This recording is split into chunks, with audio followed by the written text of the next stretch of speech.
السلام علیکم ورحمۃ اللہ وبرکاتہ۔ نحمده ونصلی علی رسوله الکریم، اما بعد فاعوذ باللہ من الشیطان الرجیم، بسم اللہ الرحمن الرحیم۔ لقد کان لکم فی رسول اللہ اسوۃ حسنہ۔ صدر محترم، اساتذہ کرام اور عزیز ساتھیوں، آج کی اس بارونق محفل میں میرا موضوع سخن لقد کان لکم فی رسول اللہ اسوۃ حسنہ ہے۔ حضرات، آج سے 1400 برس پہلے جو آفتاب ہدایت فاران کی چوٹیوں سے نمودار ہوا تھا اور جس کی نورانی کرنوں نے نہ صرف سرزمین عرب بلکہ مشرق سے لے کر مغرب تک، شمال سے لے کر جنوب تک سارے عالم کو منور کر دیا تھا، جو رحمت للعالمین، محبوب رب العالمین، آقا دو جہاں کے لقب سے ملقب ہوا، جس کی ذات بابرکت ساری دنیا کے مسلمانوں کے لیے نہیں بلکہ ہر طبقے کے انسانوں کے لیے نمونہ ہے، جس نے انسانوں کو زمین پر انسانوں کی طرح رہنا سکھایا، بھٹکے ہوئے قافلوں کو راہ دکھائی، گمراہی و ضلالت کے دبیز پردوں کو چاک کر کے لوگوں کو وحدت و ہمدردی اور مساوات کا درس دیا، جس کے ایک اعلان الا لا فضل لعربی علی اعجمی ولا لعجمی علی عربی ولا لاحمر علی اسود ولا اسود علی احمر الا بالتقوی سے جاہلیت کے تمام بت پارا پارا ہو گئے، اوہام و خرافات اور جاہلی اقدار سب مٹ گئے۔ حضرات، خلوت قدوں سے لے کر جلوت قدوں تک، گھر سے لے کر بازار تک، تجارت و زراعت سے لے کر معاشرتی و ازدواجی زندگی تک، ہر جگہ ہمہ وقت ہر چیز کا نمونہ آپ کی زندگی میں موجود تھا۔ آپ کی زندگی ایک ایماندار و دیانتدار تاجر کی اور ایک ہمدرد مخلص و معلم کی بھی ہے، غمخوار و غمگسار شوہر و مربی کی بھی ہے۔ زندگی کا کوئی بھی گوشہ، انسانیت کی کوئی بھی خواہش و چاہت ایسی نہیں ہے جہاں آپ کی ہدایت بدرجہ یتم موجود نہ ہو۔ سامعین باتمکین،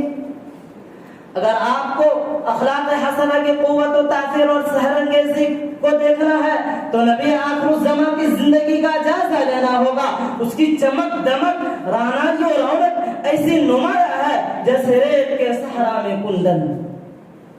جہاں قول و فعل اور گفتار و کردار سے اخلاق حسنہ کی وہ تعلیم دی گئی ہے جس کی مثال ادیان و ملل کی تاریخ میں نہیں ملتی۔ چنانچہ آپ صلی اللہ علیہ وسلم نے اپنی بعثت کا مقصد مکارم اخلاق کی تکمیل بتایا اور فرمایا انما بعثت لاتمم مکارم الاخلاق، اور ایک جگہ کامل ایمان کی علامت بتاتے ہوئے فرمایا اکمل المؤمنین ایمانا احسنهم خلقا۔ حضرات،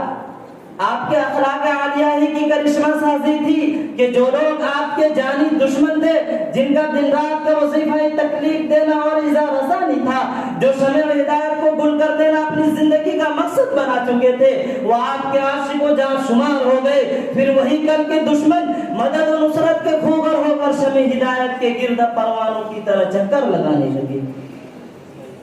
نہ کہیں جہاں میں امان ملی،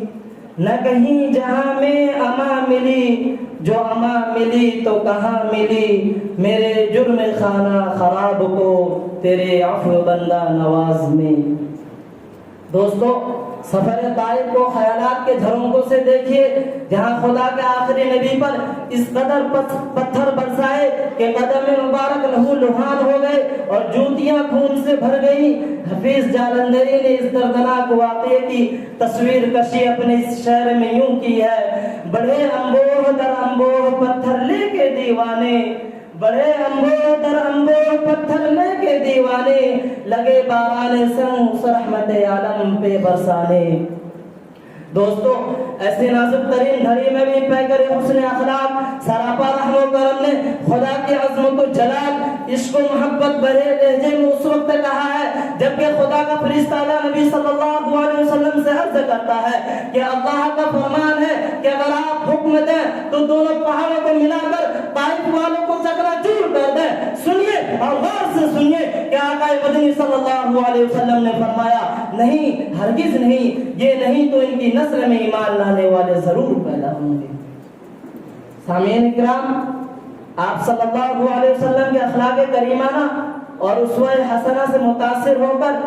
ایک امریکی ماہر فلکیات اور عظیم مصنف مائیکل ایچ ہارٹ اپنی کتاب دا 100 اور ranking of the most influential persons in history میں لکھتا ہے my choice of Muhammad to lead the list of the world's most influential persons may surprise some readers and may be questioned by others, but he was the only man in history who was supremely successful on both the religious and secular level.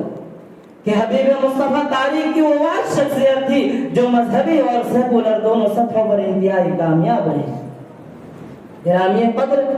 انسانیت کے بھٹکے ہوئے قافلے اور اس لٹی پٹی ہوئی دنیا کی سب سے بڑی خامی اور خرابی یہی ہے کہ اس نے سنتوں کو اپنانا اور آپ کی زندگی کو اپنے لیے مشعل راہ بنانا ترک کر دیا ہے۔ حالانکہ ایک زمانہ وہ تھا کہ شریعت محمدی کو اپنا کر سیرت مصطفیٰ کے رہنما میں چل کر شہروں نہیں بلکہ ملکوں پر حکومت کیا کرتا تھا۔ بڑے بڑے ظالم جاگر اس کے روب سے تھکاتے تھے، عظمتوں کی بریائی اسے سلام کرتی تھی، لیکن آج احساس کمتری اور پسماندگی کا شکار ہے۔ لہذا اگر ہم دوبارہ سربلندی و سرخروئی حاصل کرنا چاہتے ہیں تو پھر کمر کس لیں اور یہ عہد کریں کہ ہم زندگی کا ہر لمحے نسوہ نبوی کو تلاش کریں گے اور نبی کریم صلی اللہ علیہ وسلم کے نقش قدم پر چل کر فلاح دارین حاصل کریں گے۔